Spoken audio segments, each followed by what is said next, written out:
కోటి మంది ఏకమై ఒకే మాట పలికిన నా దేవుడు నా విషయంలో ఏం మాట్లాడుతున్నాడో ఒక్కటి చూసుకుని దేవుని కృపలో ముందుకు సాగిపోతా.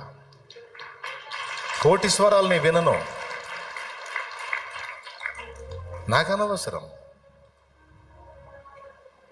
అనవసరం ఏ పట్టవు నాకు దేవుడు ఏం చెప్పాడు? నా బిడ్డలారా నేర్చుకోండి.